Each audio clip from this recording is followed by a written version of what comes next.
온전한 예배를 주님 앞에 드리길 원합니다. 우리 함께 박수 치면서 찬양할까요? 네, 빠른 곡은 아니지만 우리가 리듬을 타면서 찬양할 수 있는 곡인데 함께 찬양하겠습니다.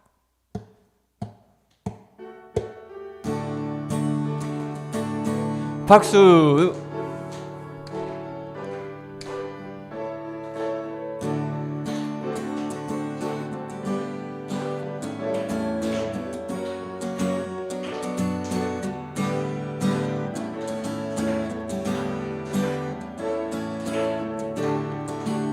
함께 찬양합니다. 모든 이름 위에, 모든 이름 위에 뛰어난 이름, 예수는 주, 예수는 주. 모든 무릎 꿇고 경배를 드리세, 예수는 만유의 주님. 한 번 더. 모든 이름 위에, 모든 이름 위에 뛰어난 이름, 예수는 주, 예수는 주. 모두 무릎 꿇고 경배를 드리세, 예수는 만유의 주님. 예수는 주, 예수는 주, 예수는 주. 온 천하 만물을 얼어 그 보좌 앞 영광을 돌리세, 예수, 예수, 예수는 주. 아멘. 모든 이름 위에 함께 찬양합니다. 모든 이름 위에 뛰어난 이름, 예수는 주, 예수는 주. 아멘.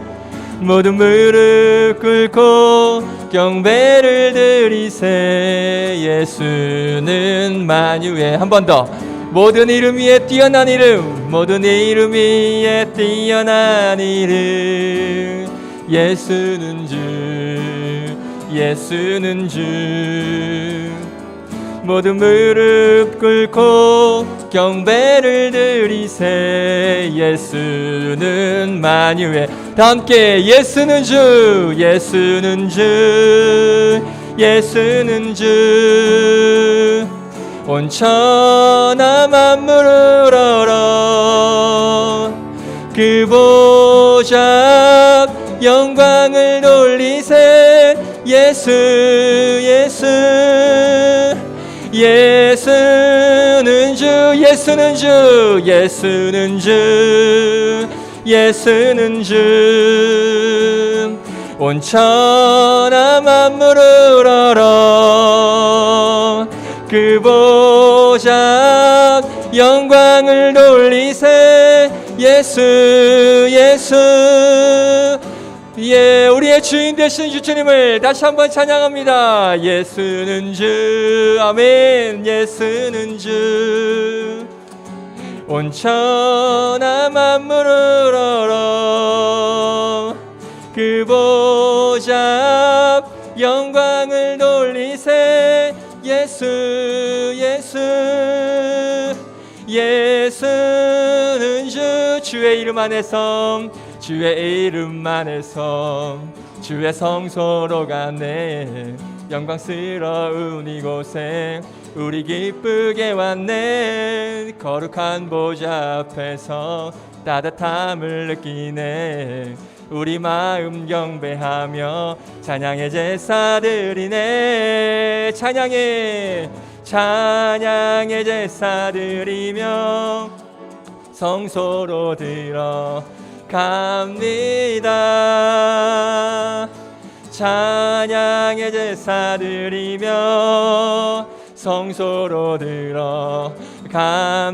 우리 모두 주님께, 우리 모두 주님께 감사의 제사를 드리세. 우리 모두 주님께 기쁨의 제사들. 주의 말씀 주시고, 주의 말씀 주시고 우리 감사드리네. 주의 날개 그늘 밑 우리 피난처 됐네. 주의 길을 따르며 우리 주께 순종해. 모든 상황 속에서도 찬양의 제사 드리네. 다 함께 찬양의 제사 드리며 성소로 들어갑니다. 찬양의 제사 드리며 성소로 들어갑니다. 우리 모두 주님께 감사의 제사를 드리세. 우리 모두 주님께 기쁨의 제사들 찬양의 제사 드리며 찬양의 제사 드리며 성소로 들어갑니다. 찬양의 제사 드리며 성소로 들어감. 우리 모두 주님께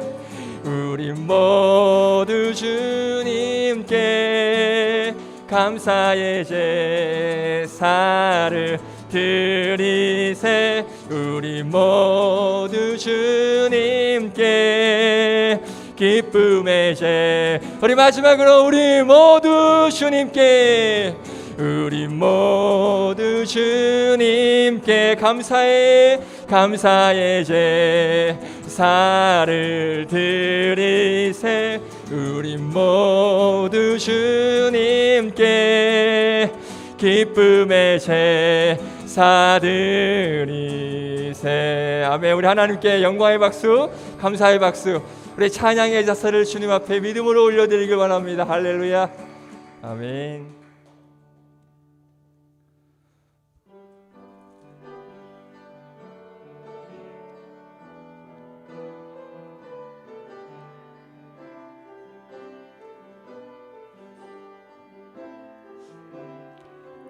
함께 찬양합니다. 모든 상황 속에서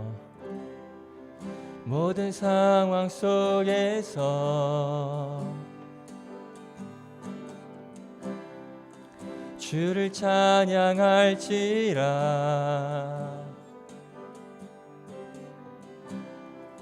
주는 너의 큰 상급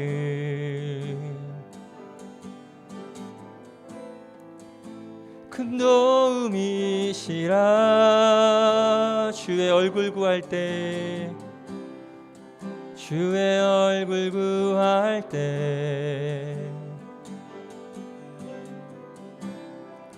주의 영을 부사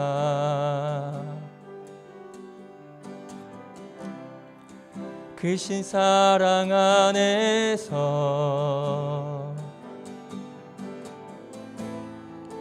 주를 보게 하소서.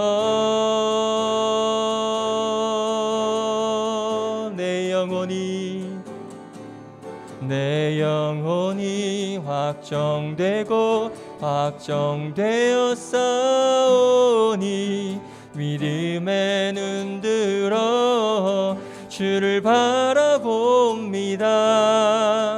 내 영혼이 확정되었사오니 믿음에 눈들어 주를 바라봅니다. 모든 상황 속에서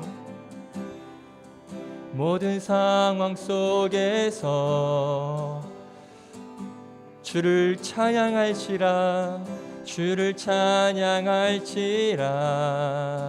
아멘. 우리가 그렇게 되길 소망합니다.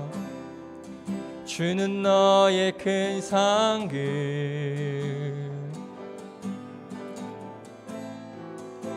큰 도움이시라. 주의 얼굴 구할 때 주의 영을 부사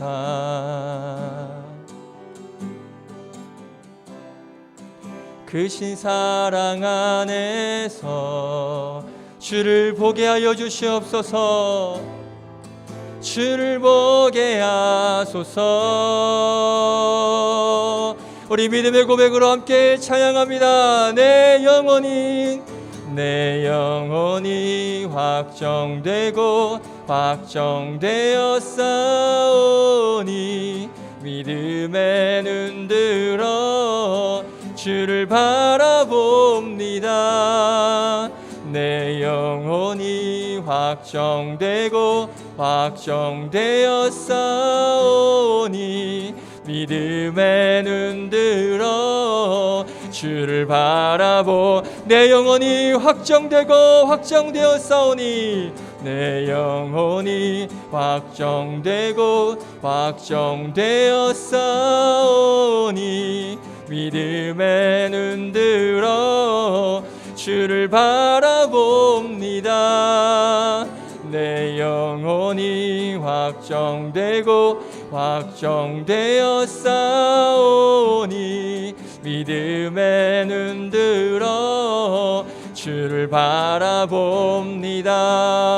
우리 시간 함께 기도하실 때 오늘 예배를 위해서 우리의 믿음의 제사를 주 앞에 올려드리옵니다.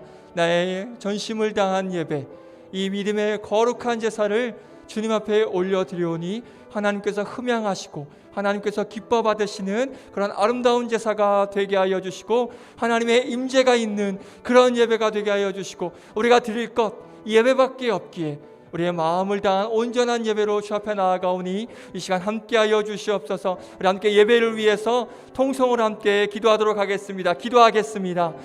거룩하신 하나님 감사합니다.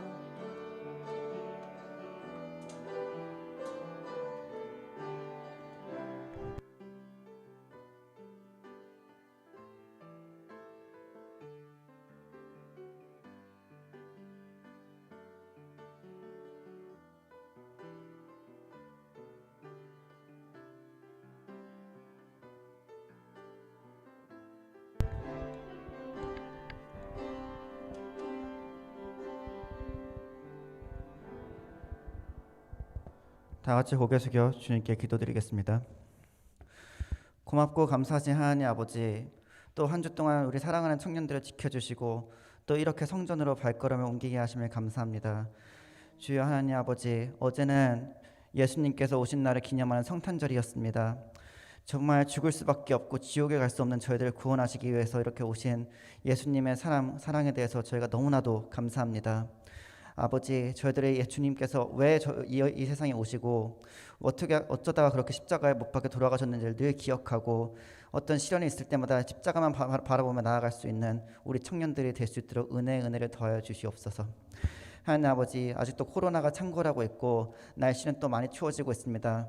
주여, 이 어려운 과정에서도 청년들이 많은 어려움이 있을 줄 압니다.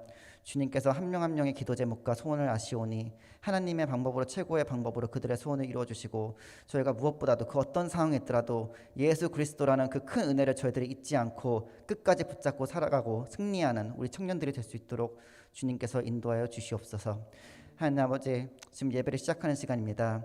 우리 이호재 전도사님 오늘도 말씀을 증거하시는데 주님께서 더더욱 영향을 더하셔서 말씀을 전할 때마다 그 말씀으로 또 많은 사람들이 구원받고 우리 청년들의 마음에 새겨져서 그 말씀으로 한 주일 또 계속 주님의 말씀에 저희들이 의거하여 살아갈 수 있도록 주님께서 은혜를 더하여 주시옵소서. 마치는 그 시간까지 함께 하실 줄 믿사오며 예수님의 이름으로 기도합니다. 아멘.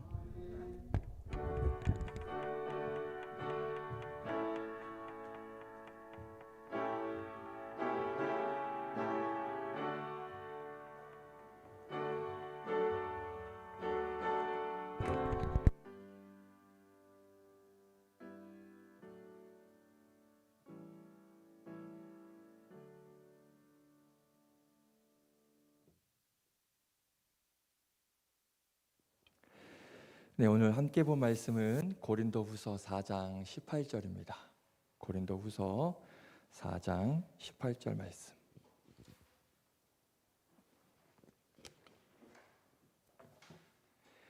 고린도후서는 신약에 있습니다.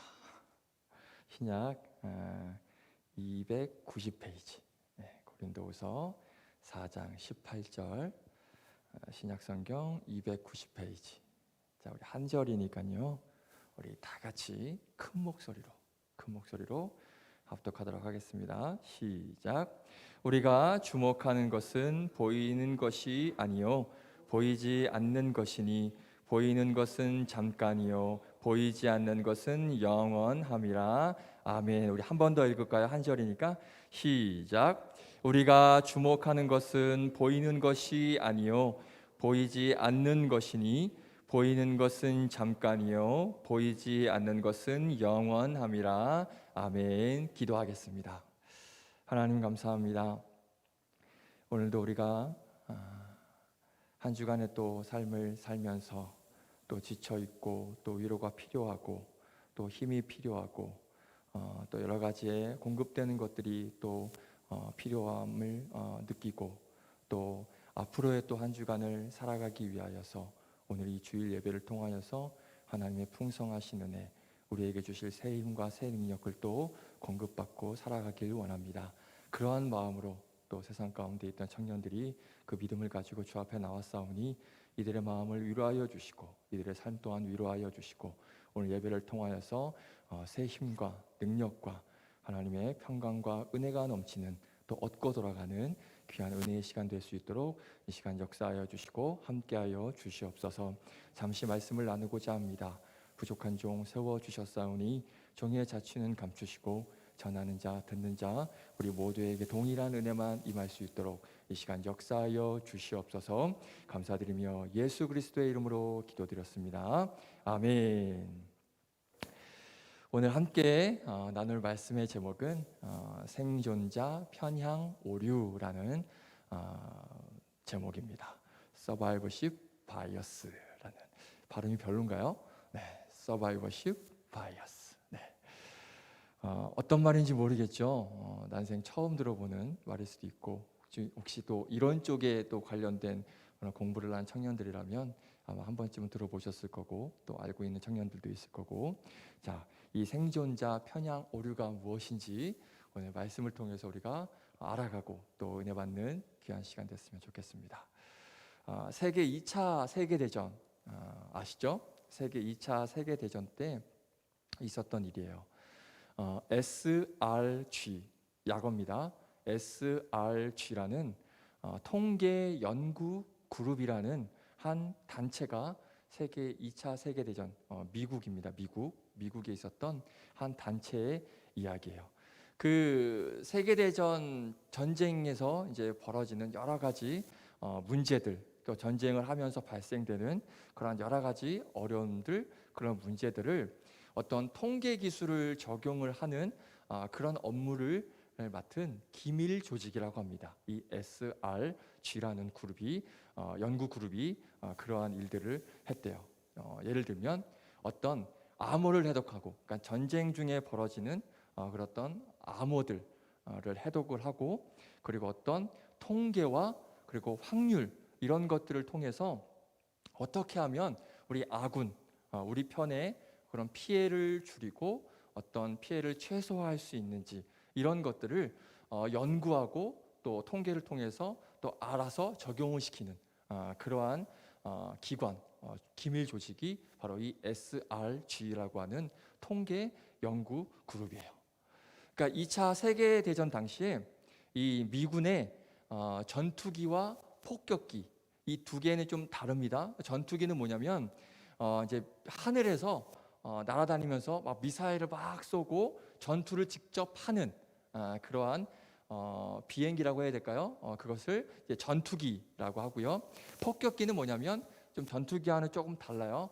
이제 폭탄을 가득 실어서 그 폭탄을 적진에 투하하는, 적진에 이렇게 발사하는 그러한 그래서 이제 그 적진을 초토화시키는 그러한 역할을 가지고 있는 비행기가 바로 이 폭격기입니다. 그러니까 전투기와 폭격기 이렇게 두 가지가 있어요. 자, 특별히 이 미군에서는 이 SRG라고 하는 조금 전에 말씀드렸던 그 SRG라고 하는 통계 연구 그룹을 통해서 이 폭격기들 전투기 말고 미사일을 적진에 투하시키는 그런 폭격기들 이 폭격기들이 폭격을 하고 잘 무사히 귀환할 수 있도록 잘 돌아올 수 있는 그러한 생존율을 더 높이기 위한 그런 연구를 이 SRG에서 하게 돼요. 그 이유가 뭐냐면 폭격기들은 이제 폭탄을 많이 실을 수 있는 그런 장점이 있어요. 그래서 적진을 이 폭탄 하나로 완전히 초토화시킬 수 있는 그러한 강력한 힘이 있지만, 반대로 단점이 뭐냐면 아무래도 이제 큰 폭탄들을 이 폭격기에다가 싣고 또 나가서 떨어뜨려야 되는 그런 역할이 있기 때문에 아무래도 전투기보다는 덩치가 커요. 그리고 폭탄을 이제 실어 나르기 때문에 속도가 느리겠죠. 그렇죠? 그리고 무겁겠죠. 그러다 보니까 이 덩치가 작고 기동력이 빠른 이런 전투기들에 의해서 많이 폭격을 당하는, 그러니까 격추를 당해서, 그렇죠? 격추를 당해서 추락을 하는 경우가 굉장히 많다라는 거예요. 그러니까 이 미군에서는 이 SRG라는 그런 기밀 조직을 통해서 이 폭격기들이 이 전투기들의 어떤 그런 사정없는 그런 공격에도 불구하고 쉽게 추락당하지 않고 쉽게 좀 뭔가 생존할 수 있는, 잘 생존할 수 있고 잘 귀환할 수 있는 그런 방법을 연구를 하게 돼요. 그래서 그 연구를 하기 위해서 전장에 출전했다가 폭격을 하고 무사히 돌아온 그런 아군의 폭격기를 이제 조사를 하게 됩니다. 적의 전투기로부터 수많은 공격을 받고, 그러니까 기관총 공격, 미사일 공격을 받고, 그럼에도 불구하고 살아 돌아온 무사 귀환한 그 폭격기를 이제 연구를 하게 된 것이죠. 그래서 폭격기의 어느 부위에 가장 총탄 흔적이 많은가, 미사일을 많이 맞았는가, 어느 부위에 그 적의 전투기가 쏜 그런 폭탄을 어떤 그런 미사일을 많이 맞았는가, 그런 것들은 이제 하나하나 파악을 하게 돼요. 자, 조사해 봤더니 이런 결론이 나옵니다. 사진 한번 볼까요? 네, 보이세요? 조사해 봤더니 저렇게 폭격기의 동체 부분, 그러니까 몸체 부분이죠. 몸체 부분, 몸통 부분에 총탄 흔적이 가장 많이 보이더라는 거예요. 다음 사진. 위에서 보면 저렇습니다. 어디 부분에 많이 몰려있죠? 몸통 부분, 그리고 날개 부분, 그리고 뒤에 꼬리 부분에 총탄의 흔적들이 굉장히 많은 것을 볼 수가 있어요. 자, 저것을 아까 제가 말씀드렸던 그 SRG라고 하는 그런 통계 기관에서 연구를 한 결과가 바로 저거예요. 그러니까 이제 그 미군의 고위급 장성들이 저 결과를 보고를 받습니다. 보고를 받고 이제 모여서 논의를 해요. 그러면 어떻게 하면 이 폭격기들이 격추당하지 않고 생존을 해서 무사히 귀환할 수 있는 그런 확률을 높일 수 있을까? 그렇게 해서 나온 결론이 뭐냐? 장갑입니다. 장갑이 뭐예요? 철판을 덧대는 작업을 장갑이라고 해요. 우리가 흔히 장갑차라고 부르죠. 그렇죠? 장갑차 들어봤죠? 무슨 의미냐면 철판을 덧댄 차량을 장갑차라고 합니다. 장갑을 끼고 운전하는 차가 장갑차가 아니고 철판을 덧댄 차량을 장갑차라 그래요.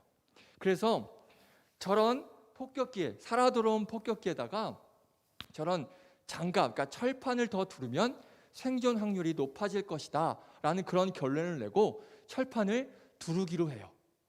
그런데 문제는 어느 부위에 철판을 두르느냐, 폭격기의 어느 부위에 장갑을 하느냐, 이게 또 결정을 해야 돼요. 우리가 이렇게 생각할 수 있을 것 같아요.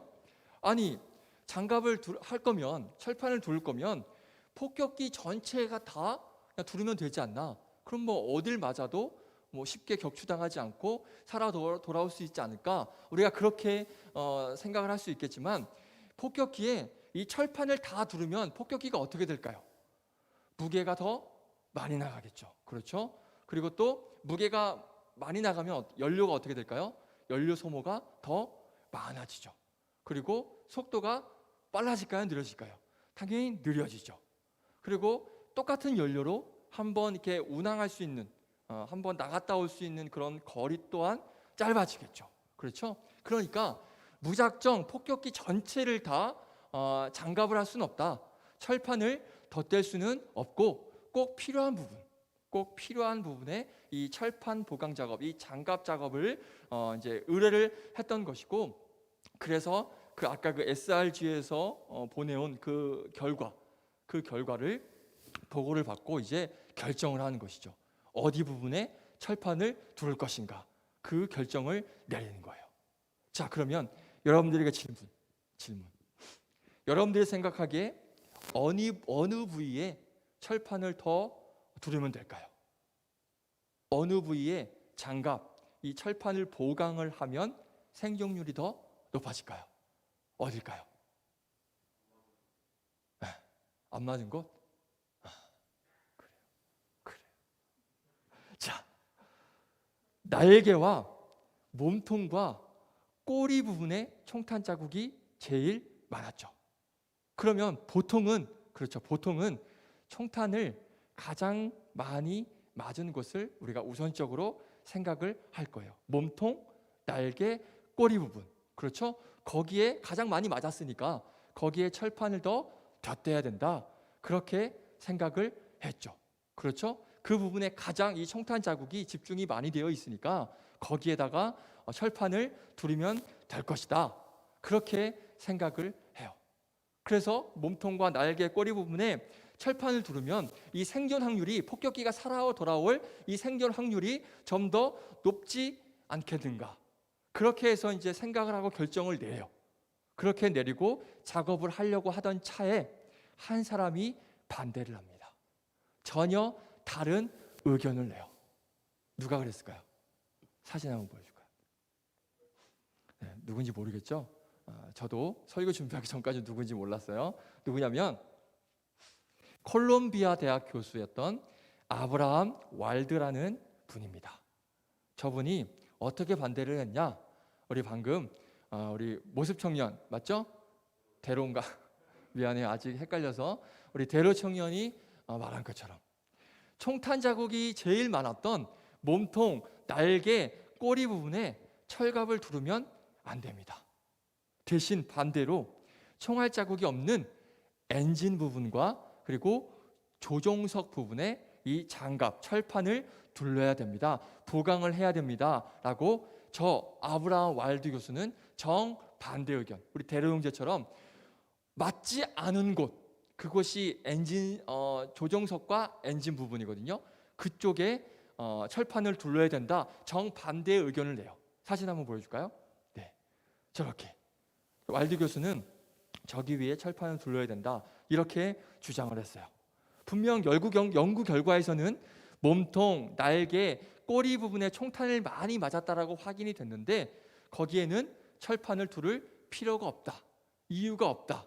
대신에 저렇게 엔진 부분 그리고 조종사가 조종하는 이 조종석 부분에 철판을 둘러야 됩니다. 총탄 자국이 없는 곳에 철판을 더 둘러야 됩니다. 총탄 자국이 많은 곳에 이 장갑을 하면 안 되고 총탄 자국이 없는 곳에 장갑을 해야 됩니다라고 저 와일드 교수는 주장을 했다는 거예요. 어떻게 됐을까요? 저 와일드 교수 주장대로 그렇게 됐어요. 총탄이 많은 곳에 철판을 두르지 않고 총탄 자국이 없는 곳에 두르기로 한 겁니다. 왜 그렇게 됐을까요? 자, 그 이유, 이 교수가 주장을 한 이유, 그리고 많은 고위 장성들이 그래, 거기다 두르는 게 맞구나, 그렇게 결론을 낸 이유. 자, 미국 폭격기가 전장에서 임무를 수행하고 귀환을 했어요. SRG 구한 그 연구 결과는 무사히 귀환한 폭격기를 대상으로만 조사를 한 거예요. 살아 돌아온 폭격기로만 조사를 한 겁니다. 자, 그러면 어떤 폭격기는 조사에서 제외가 됐을까요? 어떤 폭격기는 임무 수행을 나갔다가 폭격 임무를 수행하다가 귀환하지 못한, 돌아오지 못한, 그러니까 예를 들면 공중에서 폭발을 했다든지, 그렇죠? 아니면 격추가 돼서 바다나 산에 추락을 했다든지, 그러니까 아군으로 살아 돌아오지 못한 폭격기는 조사에서 제외가 된 것이죠. 이해가 되시죠? 수없는 총탄을 맞고 살아 돌아온 그 폭격기로만 그 대상으로만 조사를 한 거고, 도중에 격추당해서 추락해서 살아 돌아오지 못한 이 폭격기는 조사를 할 수 없었던 거예요. 조사 대상에서 제외가 된 것이죠. 무슨 이야기입니까? 몸통, 날개, 꼬리, 총탄을 수도 없이 맞았어도 무사히 귀환한 이 폭격기는, 바꿔서 말하면 무슨 말이에요? 이 몸통과 날개와 그리고 꼬리에 수없는 총탄을 맞아도 추락할 확률이 높다, 낮다? 낮다. 아무리 몸통과 꼬리와 날개 부분에 총탄을 맞아도 이들은 다 살아 돌아왔기 때문에 추락할 확률이 높지 않았다는 거예요. 생존할 확률이 높았다는 거예요. 귀환하는 데 전혀 문제가 없었다는 것을 반증을 하는 거예요. 자, 반대로 귀환하는 폭격기를 보니까 이 엔진석과 조종석에는 총탄 자국이 별로 없었어요. 무슨 의미예요? 엔진과 조종석에 총탄을 많이 맞지 않았기 때문에 무사히 귀환할 수 있었던 것이고, 몸통과 날개와 꼬리는 아무리 맞아도 돌아오는데, 다시 귀환하는데 문제가 없었다는 거예요. 그러니까 이 엔진과 그리고 조종석에 총탄을 많이 맞으면 상당한 그런 데미지를 입고 대부분 추락을 했다, 이 이야기인 거예요. 이해가 되셨어요? 이해되셨어요? 네. 그러니까 몸통, 날개, 꼬리는 뭐 아무리 맞아도 귀환할 수 있는데 뭐하러 거기에 철판을 두느냐, 이 얘기인 것이죠. 그러니까 엔진과 조종석에 총탄 자국이 없는 걸 봐서는 이 부분에 총탄을 많이 맞지 않았기 때문에 살아 돌아올 수 있었던 것이고, 반대로 엔진과 조종석에 총탄을 많이 맞은 폭격기는 대부분 추락을 했을 테니까, 살아서 돌아온 폭격기가 없을 테니까 엔진석과 조종석에 철판을 더 둘러야 됩니다. 아까 그 왈두 교수는 이렇게 주장을 한 거예요. 자, 그러니까 이 왈두 교수는 뭘 본 걸까요? 눈에 보이지 않는 것을 본 거예요. 다른 사람들은 다 눈에 본 것을 봤죠. 그렇죠? 대부분 보이는 것으로 판단을 했어요. 총탄 많이 맞았네? 그러면 많이 맞은 부분에 보강을 하면 되겠구나, 장갑을 하면 되겠구나, 그렇게 단순하게 보이는 것으로만 판단을 했는데, 이 왈두 교수는 전혀 보이지 않는, 우리 대로 형제처럼 보이지 않는 것을 봤던 거예요. 엔진과 조종석에 총탄을 많이 맞은 이 아군 폭격기는 거의 대부분 추락을 했기 때문에 돌아오지 못한 거예요. 그러다 보니까 조사 대상에서 제외가 될 수밖에 없었던 것이죠. 그래서 그 부분을 보강을 해야 많은 폭격기들이 살아 돌아올 수 있었다, 이렇게 왈두 교수가 이야기를 한 거예요. 그 이야기가 어땠을까요? 정확했죠. 맞았어요. 자, 그래서 이것을 가지고 바로 생존자 편향 오류라는 이런 심리학적 그리고 사회학적 용어가 생기게 된 거예요. 오늘 설교 제목이죠. 생존자 편향 오류. 무슨 얘기냐면 생존해온 폭격기만 보고 판단을 했다는 거예요. 살아 돌아온 폭격기를 보니까 여기에 총탄이 많이 맞았네? 그럼 여기만 장갑을 하면 우리가 이길 수 있겠네? 이렇게 보이는 것만 가지고 판단을 했다는 거예요. 살아남은 것에만 주목해서 실패한 것, 그러니까 추락한 폭격기에 대해서 그런 자료는 고려하지 않는 오류라는 이런 의미를 가지고 있는 말이 바로 생존자 편향 오류라는 말입니다. 자, 한번 예를 들어볼까요? 요즘 우리가 살아가는 이 사회가 어떤 사회입니까? 굉장히 치열한 경쟁 사회입니다. 그렇죠? 내가 살기 위해선 남이 죽어야 되고, 남이 살기 위해선 또 내가 죽을 수밖에 없고, 그렇게 치열한 경쟁 사회 속에서 우리가 살아가고 있어요. 그러다 보니까 이런 경쟁 사회 속에서 생존한 사람들, 이긴 사람들의 이야기만 우리가 듣는 거예요. 예를 들면 좋은 대학교에 합격한 사람들의 이야기를 우리가 들어요. 어디 저 시골의 이름도 모르는 그런 대학교에 들어간 사람의 이야기를 듣습니까? 그렇지 않아요. 서울, 스카이대, 카이스트, 해외 어떤 유명한 대학, 이런 데 들어간 학생들의 이야기는 우리가 귀담아 듣지만, 저 지방에서 이름도 모르는 그런 학교에 다니는 그런 사람들의 이야기는 우리가 듣지 않는다는 거예요. 그리고 또 우리가 직장도 마찬가지죠. 어떤 성공한 기업체, 그런 CEO들의 이야기를 우리가 들어요. 망한 어떤 중소기업 사람들의 이야기를 우리가 귀담아 듣나요? 그렇지 않죠. 서민갑부라는 TV 프로그램이 있습니다. 거기에 어떤 사람들만 나옵니까? 나름 그 분야에서 성공한 사람들의 이야기만 나와요. 갑부니까. 그렇죠? 그러니까 그들은 이런 치열한 어떤 경쟁 사회 속에서 생존을 하고 있는 거예요. 그 사람들은. 그래서 우리가 그들의 이야기를 듣는데 문제는 그들의 이야기가 무조건적인 진리이고 전부라고 생각한다면 그것은 오류라는 그런 의미인 거예요. 예를 들어서 수험생이 있어요. 근데 수능 만점을 맞았어요. 그래서 사람들이 물어보죠. 수능 만점 맞은 비결이 뭐야? 이러고 물어보니까 뭐라고 대답해요? 하루에 7시간, 8시간 푹 자고 저는 학원 다닌 적 없고 학교에서 수업만 열심히 들었어요.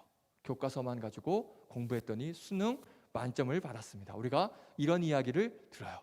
재수 없죠. 그렇죠? 그래요. 그러니까 얘는 어떤 애예요? 생존자예요. 생존자.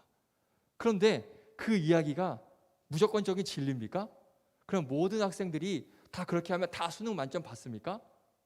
아닌데 저도 하루에 고3 때 7, 8시간 자고 학원 안 다니고 저도 학교 수업만 열심히 들었는데 저는 대학교 턱걸이로 갔거든요. 맞잖아요.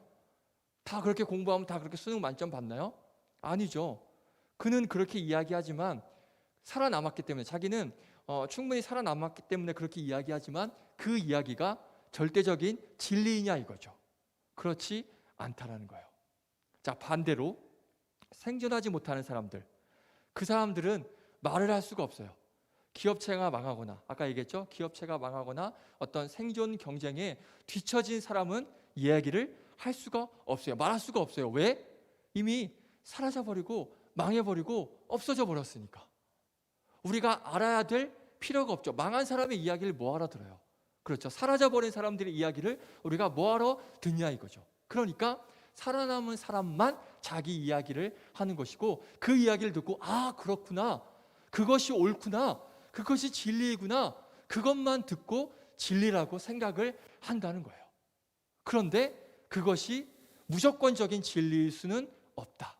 그게 전부가 아니다. 거기에는 오류가 분명히 있다라는 것이 바로 생존자 편향 오류라고 하는 이런 사회학적, 심리학적 정의가 나오게 된 것입니다. 자, 바로 이 정의가 저와 여러분이 살아가는 이 세상 가운데에서 큰 깨달음과 깨우침을 준다는 건 우리가 알아야 돼요. 많은 사람들이 저와 여러분들도 분명히 있을 거예요. 이런 생존자 편향 오류에 많이들 빠져 있어요. 어떻게 해요?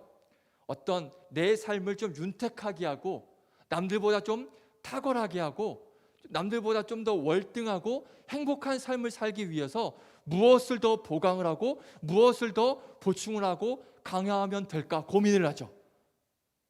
그 결론이 뭐예요? 대부분 사람들은 어느 거에 집중을 하고 어느 걸 보강을 합니까?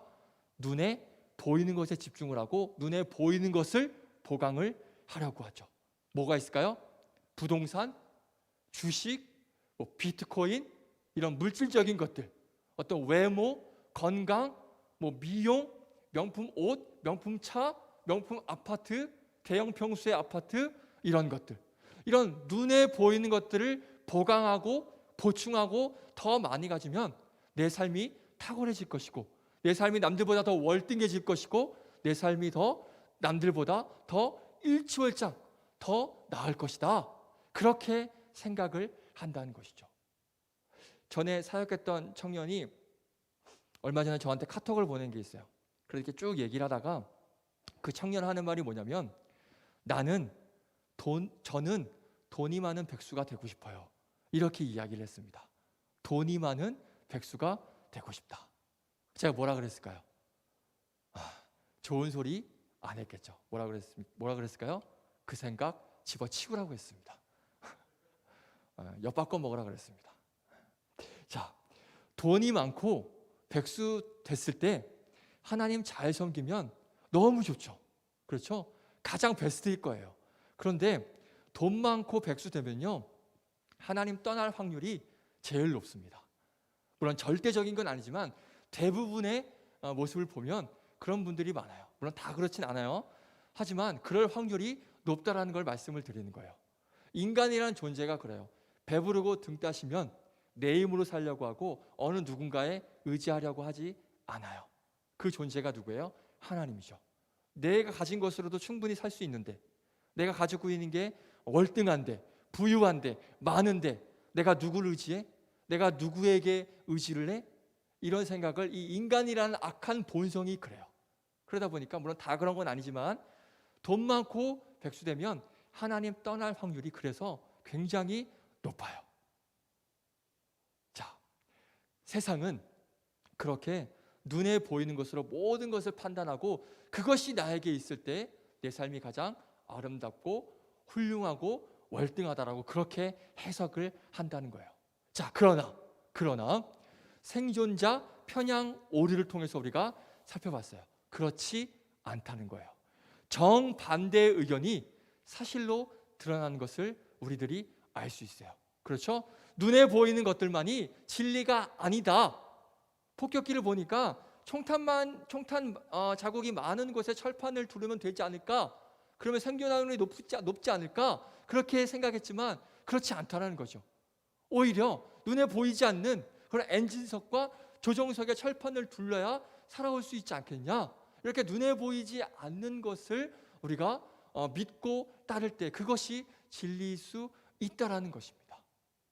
우리의 눈과 귀를 사로잡을 수밖에 없는 그런 생존자들이 만들어 놓은 그런 눈에 보이는 데이터, 눈에 보이는 것들에 우리의 마음 절대 빼앗겨서는 안 될 줄로 믿습니다. 아멘. 자, 오늘 여러분과 제가 읽은 고린도후서 4장을 읽었어요.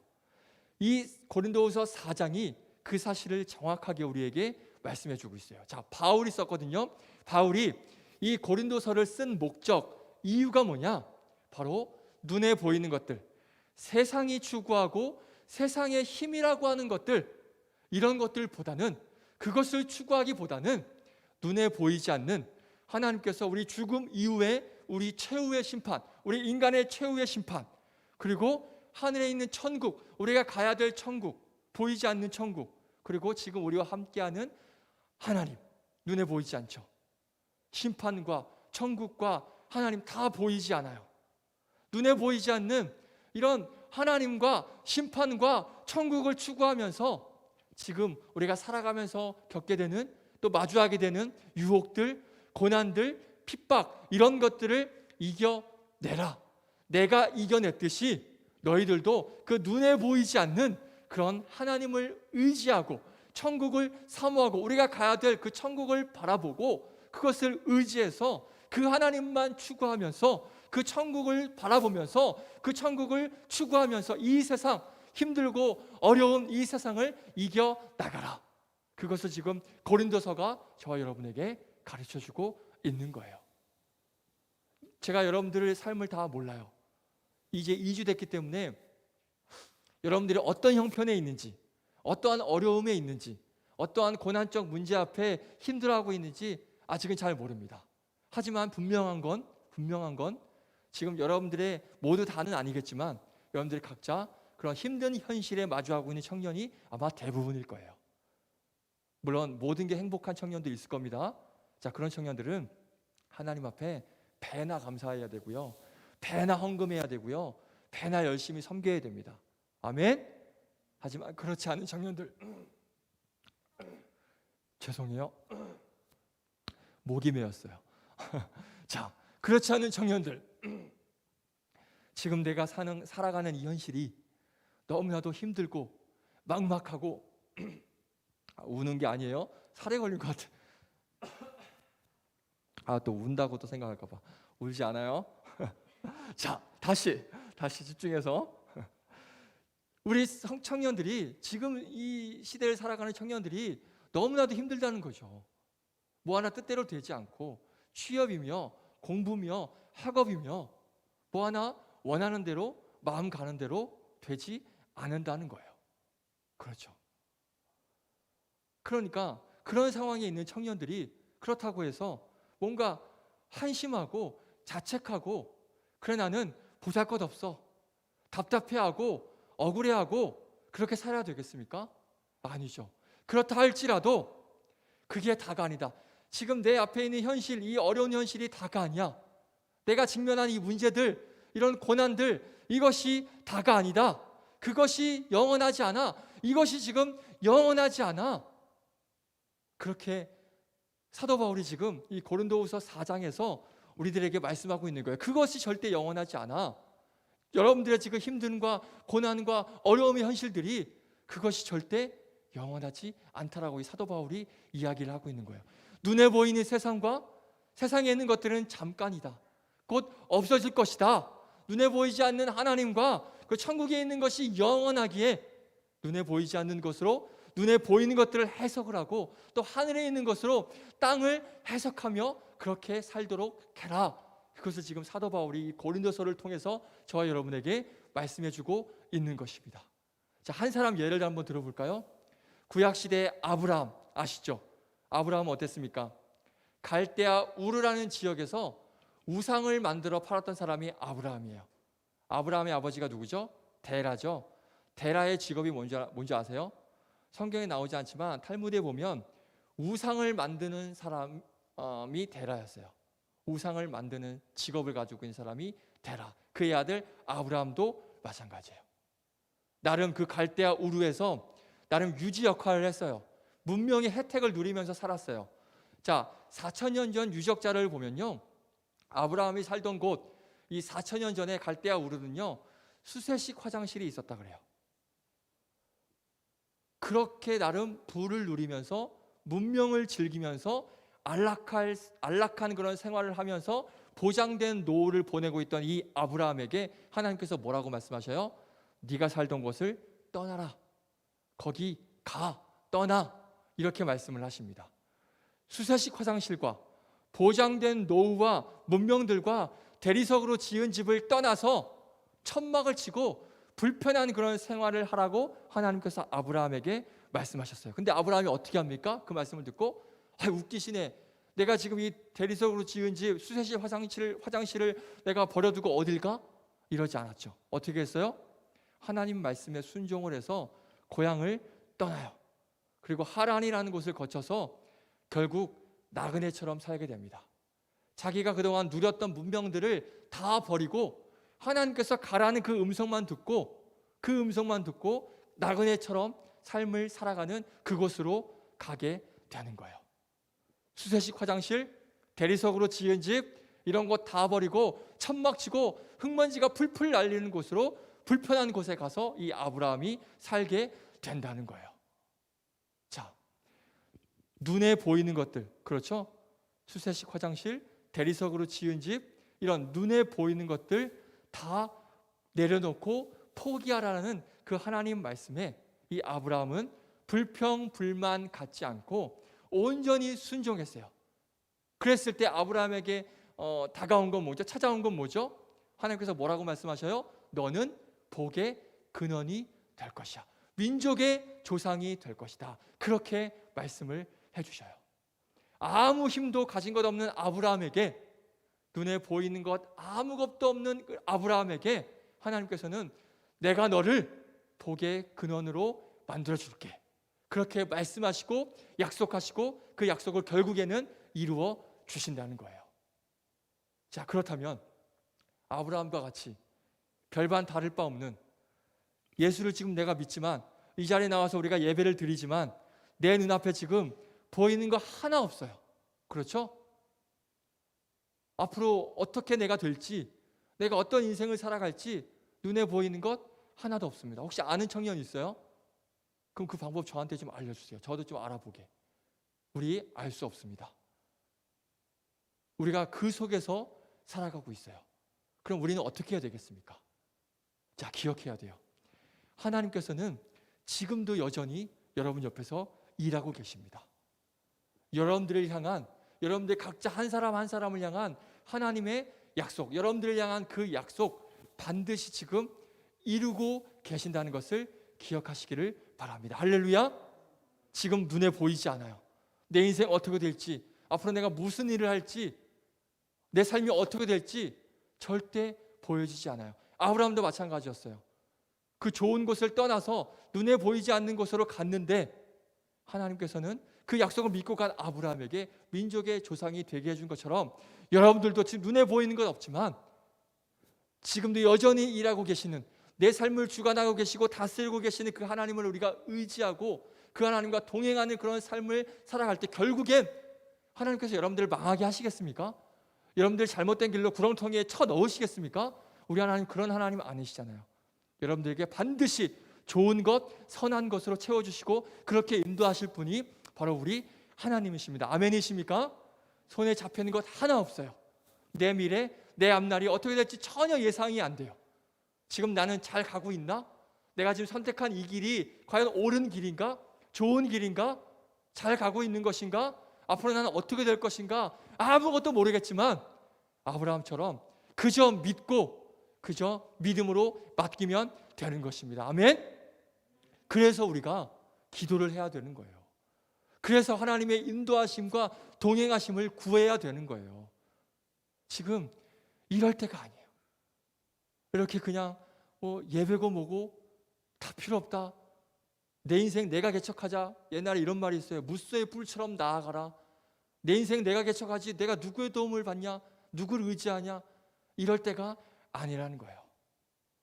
허랑방탕할 때가 아니라는 거예요. 우리는 어디에 집중을 해야 되냐? 물론 각자 맡겨진 일들 최선을 다해서 준비해야 되지만 그보다 더 큰 계획과 높은 곳에서 우리를 좌지우지하고 계시고 동행하시고 이끄시는 그 하나님 앞에 우리가 집중해야 될 때임을 주님의 이름으로 축복드립니다. 아멘. 그래서 대충 신앙생활은 안 되는 거예요. 그래서 대충 예수님 섬기면 안 되는 것이고 대충 하나님 앞에 대충 믿음을 가지고 나아가서는 안 된다는 것입니다. 자, 생존자 편향 오류. 눈에 보이는 것만 믿고 따랐다가는 그대로 살아갔다가는 오히려 생존 확률이 더 떨어졌을 거예요. 반대로 눈에 보이는 것과 정반대인 눈에 보이지 않는 것을 볼 줄 알았던 그 와일드 교수 덕분 때문에 모든 미군 그런 폭격기들 조종사들 그리고 폭격기의 생존 확률이 더 높아질 수 있었다는 것입니다. 그래서 전쟁에서도 승리할 수 있었다는 거예요. 왜? 눈에 보이지 않는 것을 봤기 때문에. 자, 여러분과 저에게 주시는 이 오늘 말씀도 바로 그것을 이야기하고 있어요.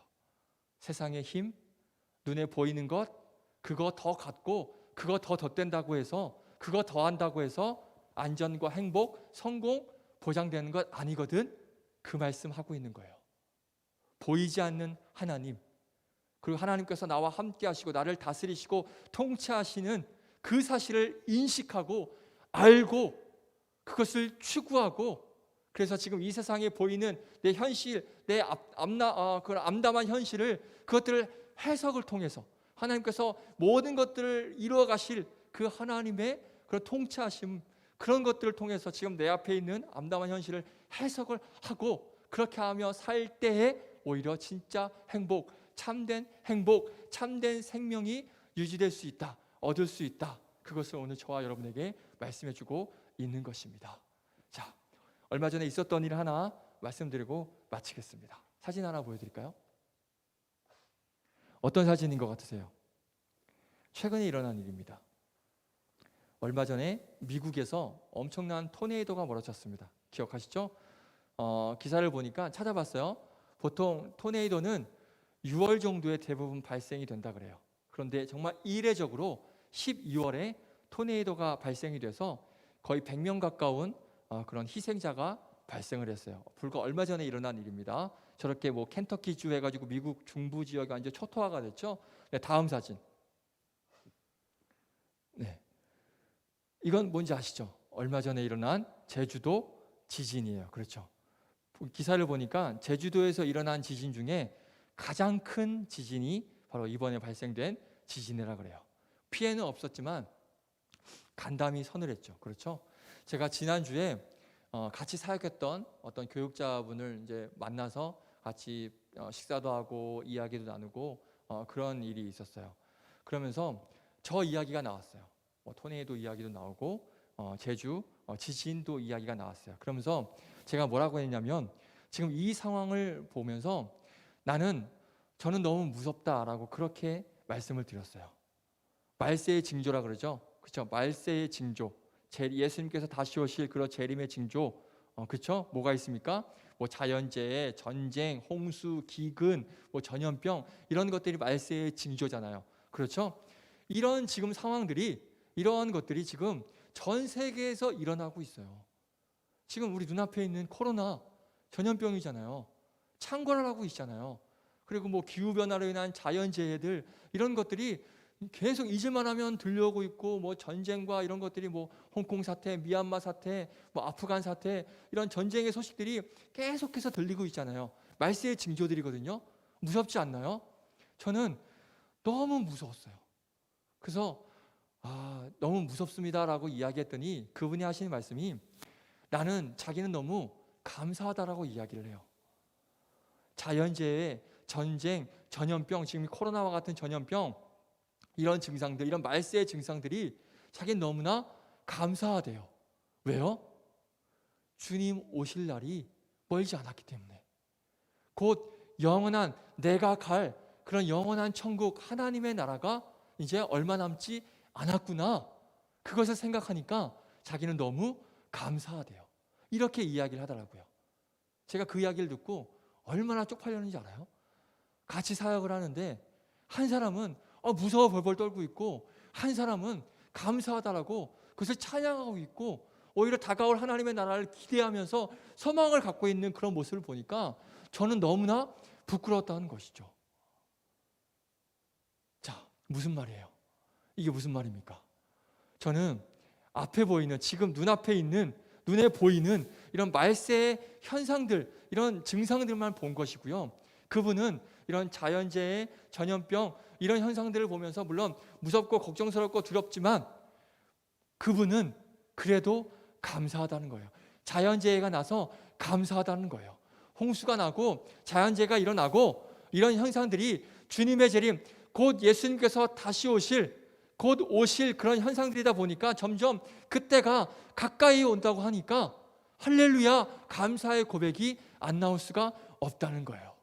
그러니까 그분은 보이지 않는 그런 예수님의 재림 다시 오심을 인해서 다가올 그런 하나님의 나라를 보게 될 것이에요. 저처럼 어떤 눈에 보이는 고난 때문에 두려워하는 사람이 있는가 하면 눈에 보이는 고난, 재난 때문에 오히려 감사하고 행복해하는 사람이 있다는 거예요. 저처럼 이런 자연재해를 보고 말세라고 두려움에 빠지는 사람이 있는가 하면 감사 찬송하는 사람이 있다니까요. 자, 눈에 보이는 이 세상의 힘이라고 하는 것들, 뭐 돈, 스펙 이런 것들이 나에게 없고 나는 부족하고 그래서 염려되고 두려운 사람이 있는가 하면 이 세상의 힘, 눈에 보이는 것들이 있고 없고를 떠나서 돈, 스펙 그런 것들이 있고 없고를 떠나서 눈에 보이지 않는 하나님 때문에 감사하면서 이런 어려움 때를 넉넉히 이겨내면서 살아가는 그런 믿음의 사람들이 있다는 거예요. 오늘 말씀이 바로 그 말씀입니다. 자, 우리는 눈에 보이는 것들로 판단하고 그것만 바라봐서는 안 될 줄 믿습니다. 신실한 하나님의 백성은 눈에 보이지 않는 어떤 하나님의 일하심, 하나님의 보호하심, 다스리심을 보고 눈에 보이는 것들로 지금 우리가 살아가고 있는 이 땅에서 좌절하거나 낙심하지 않고 우리가 다 하나님의 나라를 다가올 하나님의 나라를 기대하면서 그런 어려운 것들을 다 이겨낼 수 있어야 하는 그런 여러분들이 되기를 주님의 이름으로 축복드립니다. 세상 흔들리고 사람들은 다 변해도요 우리 믿는 자들은 흔들리지 않고 변하지 않게 될 줄 믿습니다. 할렐루야.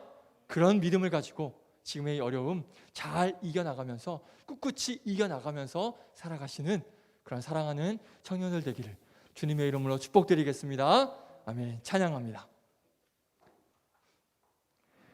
이 찬양 아는지 모르겠어요. 보이지 않는 영원한 왕이라는 찬양이거든요. 우리 아는 청년들 함께 부르고 모르는 청년들이 있다면 배우면서 이렇게 찬양합시다.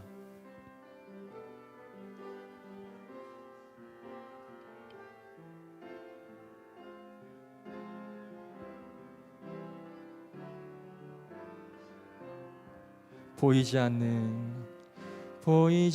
않는 영원한 왕 홀로 하나이신 하나님 모든 영광과 존귀를 주께 영원히. 보이지 않는 영원한 왕, 홀로 하나이신 하나님, 모든 영광과 존귀를 주께 영원히. 아멘. 한 번 더. 보이지 않는 영원한 왕, 홀로 하나이신 하나님, 모든 영광과 존귀를 주께 영원히. 보이지 않는 영원한 왕, 홀로 하나이신 하나님, 모든 영광과 존귀를 주께 영원히. 아멘. 영광과 존귀, 영광과 존귀 영원히, 영광과 존귀 영원히, 영광과 존귀 영원히. 아멘. 영광과 존귀 영원히, 영광과 존귀 영원히, 영광과 존귀 영원히. 아멘. 우리 처음부터 한 번만 더 불러볼까요? 보이지 않는 영원한 왕, 홀로 하나이신 하나님, 모든 영광과 존귀를 주께 영원히.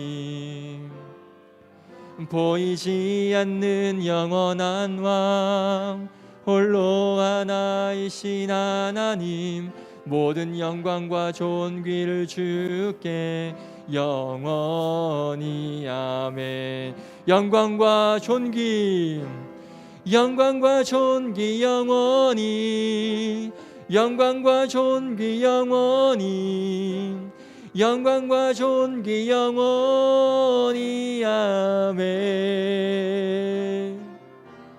영광과 존귀 영원히, 영광과 존귀 영원히, 영광과 존귀 영원히. 아멘. 마지막. 영광과 존귀 영원히, 영광과 존귀 영원히, 영광과 존귀 영원히. 아멘. 영광과 존귀 영원히, 영광과 존귀 영원히, 영광과 존귀 영원히. 아멘. 아멘. 기도하겠습니다. 거룩하신 하나님, 감사합니다. 보이지 않는 그 영원한 왕 되신 그 하나님 앞에 나의 인생을 맡기고 나의 삶을 맡깁니다. 믿지 않는 세상 사람들은 혹여나 믿는 사람이라 할지라도 믿음이 없는 그 영혼들은 보이는 것에 미련을 두고, 보이는 것에 의미를 두고, 그것에 집착을 하고 그것만 추구하며 살아가지만, 정말 진정한 믿음이 있는 그런 믿음의 크리스찬, 믿는 자라면 눈에 보이지 않는 그 하나님께서 내 인생을 다스리시고, 그 하나님께서 내 인생을 책임져 주시고, 그 하나님께서 내 인생을 함께 하시고 이끌어 주실 것이라는 그런 믿음을 가지고 보이지 않는 그 하나님 앞에 내 인생을 맡기며 살아가는 그런 우리 믿음의 청년들이 되게 하여 주시옵소서. 그랬을 때 영광과 존귀 영원히 받으실 그 하나님 앞에 모든 것 맡겨드리며 살아가는 그런 우리 복된 청년들 될 수 있도록 축복하여 주시옵소서. 그렇게 인도하실 우리 구주 예수 그리스도의 이름으로 기도드렸습니다. 아멘. 할렐루야. 우리 찬양하시면서 예물 드리겠습니다. 보이지 않는 영원한 왕, 홀로 하나이신 하나님, 모든 영광과 존귀를 주께 영원히. 보이지 않는 영원한 왕, 홀로 하나이신 하나님, 모든 영광과 존귀를 영원히. 아멘. 영광과 존귀 영원히, 영광과 존귀 영원히, 영광과 존귀 영원히 아멘. 영광과 존귀 영원히, 영광과 존귀 영원히, 영광과 존귀 영원히 아멘.